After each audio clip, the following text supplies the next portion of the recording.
Welcome to our channel. Today we how to download the NerdWallet app for APR and fee comparisons, complete guide step by step clearly. To download the NerdWallet app, start by unlocking your smartphone. Open the App Store if you're using an iPhone. If you're using an Android device, open the Google Play Store. In the search bar, type NerdWallet. Press the search button to find the app.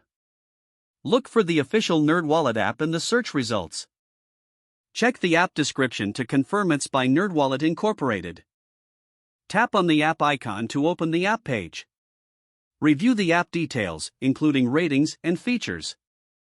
If you're ready to download, tap the Get button on iPhone. On Android, tap the Install button instead. Wait for the app to download and install on your device.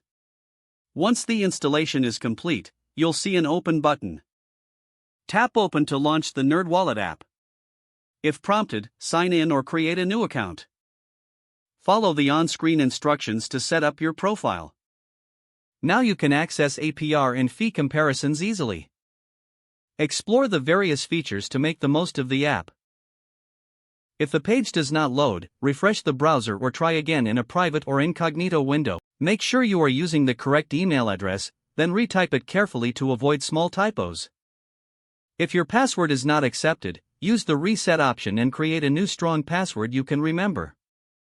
Check your spam folder for verification or security emails, then complete any requested confirmation steps.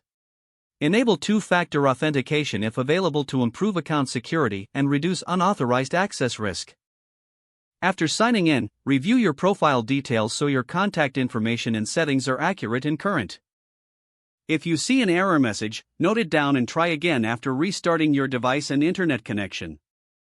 Log out when you finish, especially on shared devices, to keep your account and payment information secure. If the page does not load, refresh the browser or try again in a private or incognito window. Make sure you are using the correct email address, then retype it carefully to avoid small typos. If your password is not accepted, use the reset option and create a new strong password you can remember. Don't forget to like this video and subscribe to our channel for more step-by-step tech guides.